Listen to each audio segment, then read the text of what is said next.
Oke, bismillahirrahmanirrahim. Assalamualaikum warahmatullahi wabarakatuh. Ya teman-teman, seperti biasanya saya rutin memberikan pakan di malam hari ya. Saya rutin untuk mengejar pertumbuhannya. Dan yang perlu diperhatikan adalah jangan sampai FCR Anda bengkak ketika memberikan pemberian pakan. Anda tetap harus mengatur waktu pemberian pakannya.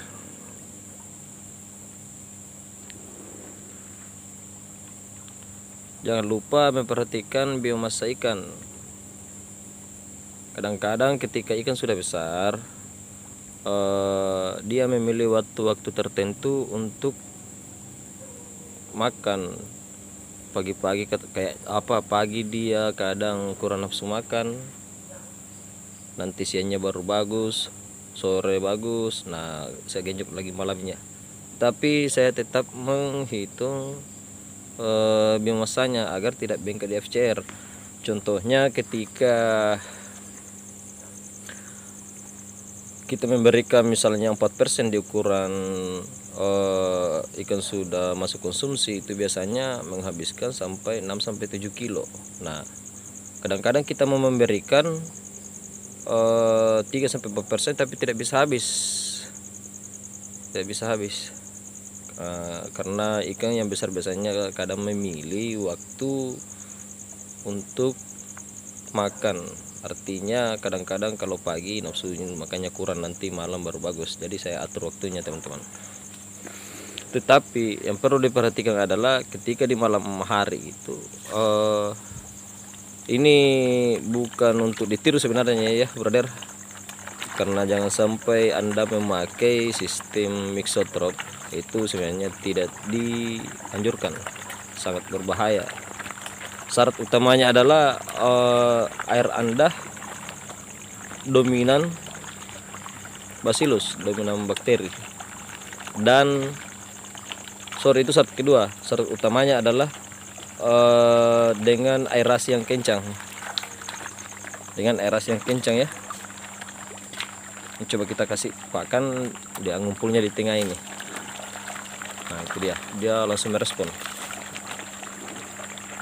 Banyak yang mengatakan bahwa jangan memberi pakan di malam hari karena berbahaya. Ya setelah saya jalani beberapa siklus dan saya coba riset sendiri di mana kelemahannya, di mana sampai dituangkan di teori bahwa memberi makan di malam hari itu tidak bagus. Saya coba pecahkan di lapangan, ya alhamdulillah saya berani. Tetapi air Anda nitritnya harus 0. Kalau ada alat untuk mengecek tingkat amoniak ya harus 0 juga sebenarnya.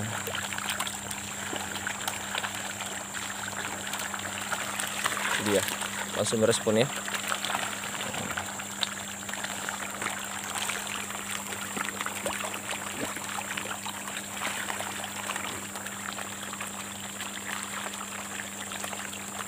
Sorry kalau agak gelap ya, maklum di malam hari. Perhatikan ini teman-teman, sampai bertumpuk-tumpuk, tapi dia menyebar. Ini isinya kurang lebih 1.200 ekor untuk diameter 4.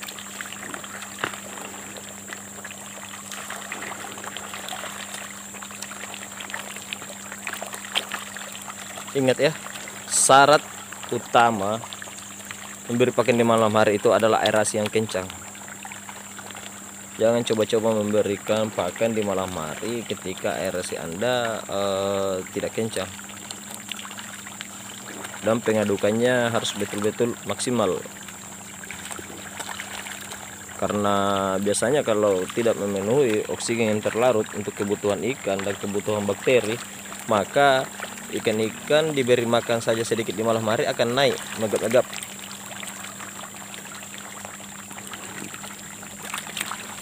Coba teman-teman pikir, ketika manusia sering makan malam, maka berat badannya akan naik drastis.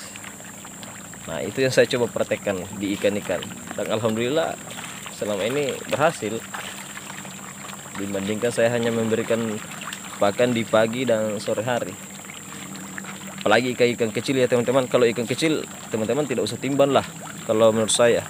6-8% itu masih sangat, artinya untuk pembengkakan depth chart masih belum. Ketika ikan masih kecil, masih 2 jari ke bawah.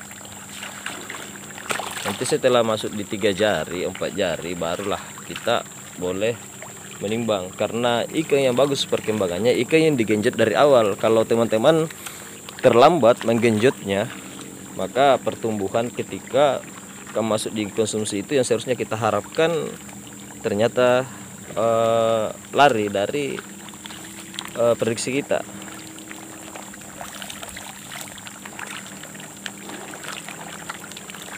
Kalau ikan sudah kurus dari kecil, ya itu agak susah juga sih untuk menekan bobotnya. Tetapi kalau ikan obesitas dari kecil, ya itu enak. Ikannya agak bundar-bundar, ya nanti digenjot pakai sedikit di ukuran konsumsi. Mantap perkembangannya, brother. Lihat sendiri nafsu makannya di malam hari ya. Padahal ini airnya teman-teman sudah berumur kurang lebih dari 8 bulan air yang ini ya, karena saya sudah memakai 2 siklus. Nah ini sendiri sistem konvensional, sistem air biasa. Saya tidak berani memberi pakan. Saya tidak berani memberi pakan karena ini amoniaknya tinggi, karena saya memakai air yang biasa ya. Ini indukan semua untuk 2 kolam itu. Kalau di sistem bioflok, insya Allah saya masih berani. Tetapi ya itu tadi, semua syarat-syaratnya harus terpenuhi. Jangan asal memberi pakan di malam hari. Oksigen yang kencang, kualitas air yang bagus, dan teman-teman vlog yang tipis. Artinya kalau vlog sampai 30-40 mili itu kayaknya agak berat untuk memberikan pakan di malam hari. Kecuali aerasi Anda bisa mencapai 30 liter per menit. 30 liter per menit itu ya memang kencan. Kalau ini saya memakai 20 liter per menit. 30 liter per menit itu ya ada pada Supercharge. Saya masih memakai jenis LP100, tapi saya kasih 2 LP100. Nah, lihat sendiri brother nafsu makannya.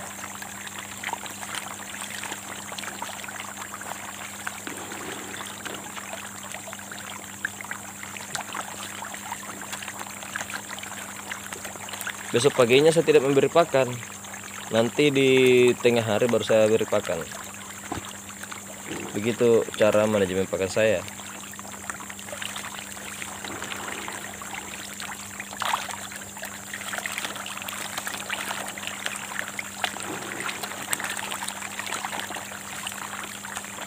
Jadi untuk keterangannya nanti saya tulis di deskripsinya syarat memberi pakan di malam hari ya.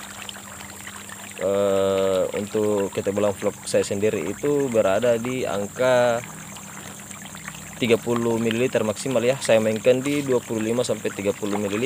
Jadi ketika vlog sudah mencapai 30 ml, antara 25-30 itu saya sering memposakan ikan. 1 kali 1 minggu itu wajib. Bahkan biasanya sampai 2 kali. Itu wajib saya posakan. Nanti saya tuang di deskripsi ya syarat-syaratnya. Ya yang itu tadi sih saya jelaskan. Yang pertama, syarat yang paling penting adalah oksigen harus terpenuhi, harus kencang. Kemudian pengadukan juga harus kencang, agar tidak ada titik-titik mati, dimana ketika banyak titik mati, ada media yang tidak terurai, maka itu akan menjadi senyawa beracun. Itu akan menjadi tumpukan amonia yang bisa membahayakan ikan-ikan kita, brother. Nah biasanya itu menyebabkan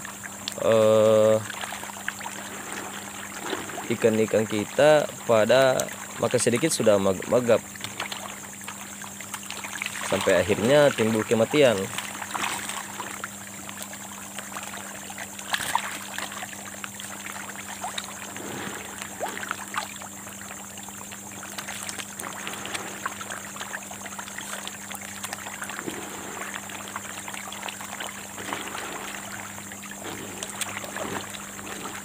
itu syarat yang pertama ya, oksigen harus kencang dan pengedukan harus kencang. Kemudian kualitas air harus terjamin,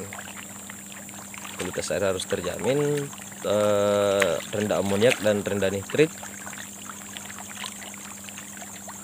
Kemudian ya kualitas air itu sudah memenuhi semua ya, pH, alkalinitas, nitrit, hardness, itu semuanya sudah harus normal.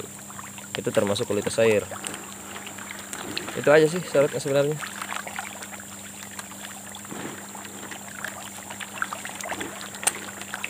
Ya saya suka memberi pakan di malam hari. Ini jam 12 ya, tengah malam, karena memang saya suka begadang. Jadi saya atur waktu manajemen pakan saya. Ya banyak sih teman-teman saya yang mengatakan bahwa tidak bengkak FCR-nya ketika memberi makan di malam hari ya. Jawabannya ya teman-teman harus lebih pintar-pintar mengatur porsi makannya. Coba aja teman, kalau ikannya sudah besar, coba ditimbang berat rata-ratanya, ambil sampling sekitar 2-3 kilo. Kemudian dibagi berapa ekor, nah dapat tuh rata-rata per ekornya beratnya berapa. Tinggal dikalikan berapa isinya dan kalikan ketika ikan konsumsi, kalikan 3-4%. Kadang-kadang kita sudah dapat berapa yang harus habis dalam satu hari, tetapi tidak habis karena ikan yang sudah besar memilih waktu makan yang tepat. Kadang-kadang kita sudah tidak bisa mengatur ritme kemauannya ikan. Ikan tidak bisa mengikuti lagi kemauannya kita. Kadang-kadang kita harus mengikuti kemauannya ikan.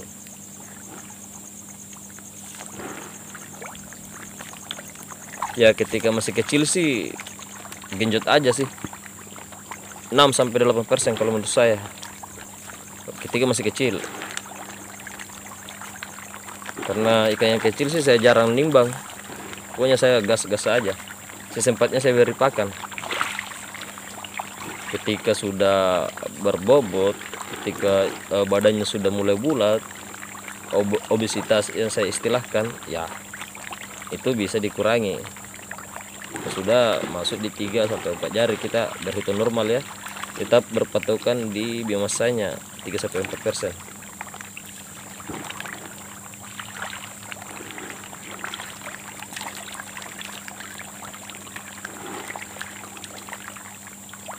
Oke brother, itu aja sih. Kalau ada yang mau ditanyakan silahkan singgah di kolom komentar, dan jangan lupa like-nya, share, dan yang paling penting jangan lupa klik tombol subscribe-nya bagi yang belum.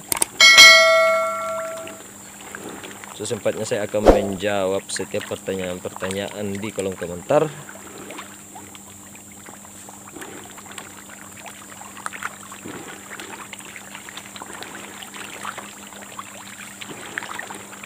Oke, salam petani milenial, salam biovlog Nusantara. Assalamualaikum warahmatullahi wabarakatuh.